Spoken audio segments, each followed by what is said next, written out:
प्रलयं दुष्कृतवालयं प्रबलं प्रचलं दुर्दमनि. તો good morning ભાઈ બધાઈને ફ્રોમ ઇન્દોર. વાગ્યા છે સવારના 7 અને એઝ યુઝ્યુઅલ આપણે ફરવા જાય એટલે નીંદર જાગી જાય વહેલી. તો હવે આ છે આપણી હોટલ અને મેં કીધું ચાલો આજુબાજુમાં ક્યાંક ગાર્ડન કે એવું કંઈ હોય તો આપણે વોકિંગ કરી આવીએ. થોડુંક શિયાળાની સવાર છે, જોરદાર મસ્ત વેધર છે, એકદમ આમ ગુલાબી ઠંડી. તો આજુબાજુમાં પહેલાં તો ગાર્ડન ગોતવાનું છે, જો મળી જાય ને તો ડાયરેક્ટ આપણે ત્યાં જઈએ અને તમને બતાવું. તો ફાઇનલી ભાઈ આપણે આવી ગયા છીએ આપણી હોટલની બાજુમાં જ એક ગાર્ડન હતું, ત્યાં બધા વોક કરતા હતા. તો મેં કીધું ચાલો ત્યાં જ કરીએ.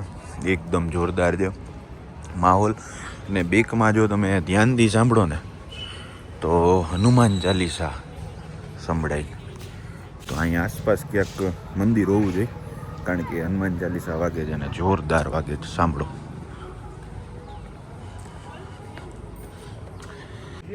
જો ભાઈ આ RSS સંઘના પ્રચારક લોકો જે આપણા બહુ સરસ કામ કરે. તો ફાઇનલી ભાઈ આપણો આ મોર્નિંગ બ્રેકફાસ્ટ આવી ગયો છે, બનાના શેક, પોહા અને મિક્સ ફ્રૂટ જ્યુસ. તો તમને લોકેશન ને એ બધું હમણાં જણાવું. તો ભાઈ આપણે અહીંયા નાસ્તો કરવા આવ્યા અપના સ્વીટ્સમાં. અંદર પોહા ને એવું બધું બહુ જોરદાર લાઈવ મળે છે. તો ખાધું, બહુ સરસ ટેસ્ટ છે. હવે નીકળીએ બજારમાં ઇન્દોરમાં અને તમને બતાવું.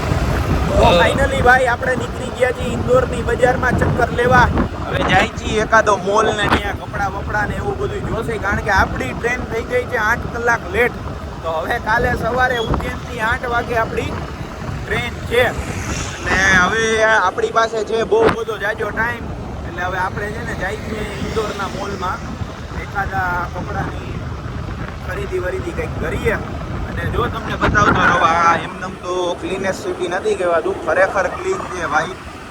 અને વેધર બી બહુ જોરદાર છે, ફૂલ તીખો તડકોય નથી અને ફૂલ ઠંડીય નથી.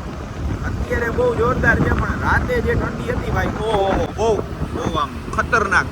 તો જોડાયેલા રહ્યો, તમને બતાવું આગળ ઇન્દોરના મોલ ને બધું. તો ફાઇનલી ભાઈ હવે આપણી ટ્રેન ટિકિટ ઓલરેડી થઈ ગઈ હતી કેન્સલ, 8 કલાક લેટ હાલતી હતી. તો હવે આપણે TTR ફાઇલ કરી અને કેન્સલ કરી દીધી.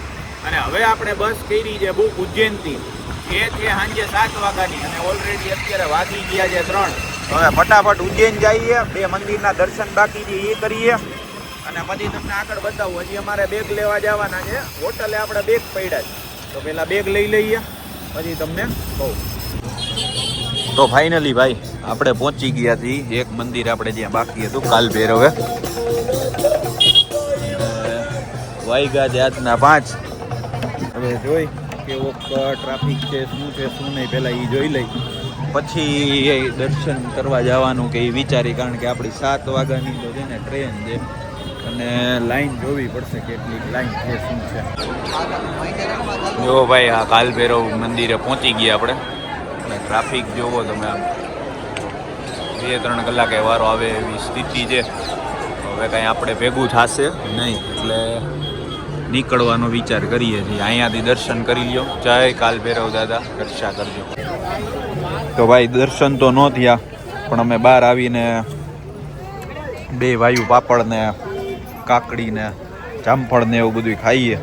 હવે પછી અહીંયાથી નીકળી ખાઈ પીને અને હજી એક મંદિરે જવાનું છે, તો તમને બતાવતો રહી. તો ફાઇનલી ભાઈ આપણે પાછા પહોંચી ગયા છીએ ઉજ્જૈનમાં.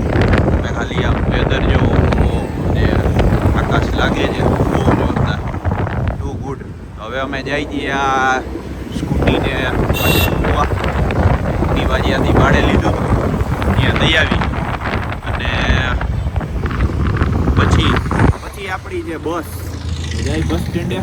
પેલા એક્ટિવાને રવાના કરી દઈએ અને માલિક સુધી પહોંચાડી દઈ. અહીંયા કાંઈ અંદર છે ને એમનું ઓલું છે હોટલ, હોટલ લઈ હલાવે એ ભાઈ. અને એ ભાઈ આવી રીતે રેન્ટલ સ્કૂટી ને એવું બધું આપે. જઈએ આ બધું જમા કરાવી અને તમને મળું પછી.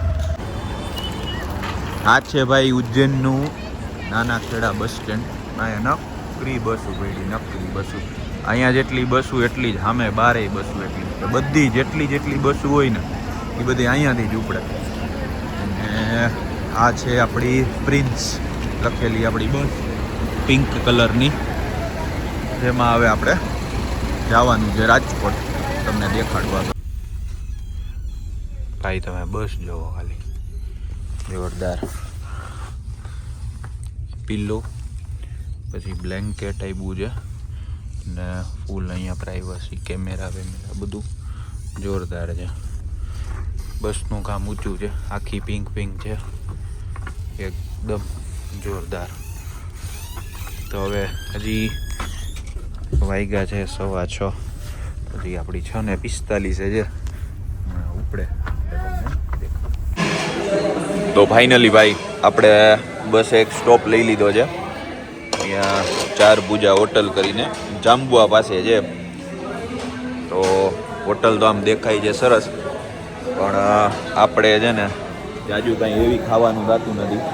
દાલ અને રોટલી મગાવી છે, હવે કેવી આવે છે શું છે તો એ ખબર નથી, કારણ કે હાઈવે ઉપર તો શું સીન હોય તમને ખબર જ છે. એટલે ભગવાન કરીને મગાવી લીધું છે, અને ભૂખે એવી લાગી હતી કે હાલે એમ નહોતી, ટાઈમ જાજો નીકળે એમ નથી. એટલે ખાઈ લઈ અને ખાઈને તમને રિવ્યૂ દઉં અને બતાવું હમણાં જમવાનું કે કંઈક આવે ને તો. આ ભૂખો ડાહ થયો હોય અમારે. તો ભાઈ આ આપણી આવી ગઈ છે રોટી અને આ દાલ તડકા.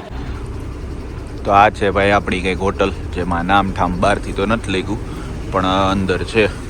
આપણી બસ છે અને આ કંઈક ધાર ચોકડી છે એવું કંઈક નામ છે. અહીંયાથી નીકળીએ અને જોઈએ હવે કેટલા વાગે આ લોકો અમદાવાદ રાજકોટ પહોંચાડે. હવે મોસ્ટ પ્રોબેબલી તો હોઈ જાઉં, પણ તોય જો જાગીશ તો તમને આગળની સફર બતાવીશ. એ મળીએ થોડીક વાર. તો ફાઇનલી ભાઈ આપણે આ બસનો છેલ્લો હોલ્ડ છે દર્શન હોટલ. એઝ યુઝ્યુઅલ બધી બસ જ્યાં ઊભી રહે મોર્નિંગમાં ત્યાં જ હોલ્ડ કર્યો છે. તો આપણે ઉતરી ગયા હતા, ઠંડી છે, ચા પાણી કાંઈ નાસ્તો કરવાનો નથી હજી, તો જાયગા. પાછળ એવું લાગશે તો 1-8 કલાક ખેંચી લેશું. અને આ સફર આપણો અહીંયા જ પૂરો થાય છે, કારણ કે હવે કાંઈ બતાવવા માટે હશે નહીં. આપણે દર્શનથી રાજકોટનું તો બધાએ જોયું જ હશે, રાજકોટ પહોંચીને કાંઈ બતાવવા માટે હશે નહીં. તો મળતા રહેશું આવા જ નવા બ્લોગ્સમાં, અને ભગવાનને પ્રે કરો કે પાછી કંઈક નવી ટ્રીપ થાય અને પાછો આપણો નવો કંઈક બ્લોગ આવે. તો મળીએ, આવજો બધાઈને. રામ રામ, મહાદેવ, હર જય મહાકાલ, બાય બાય.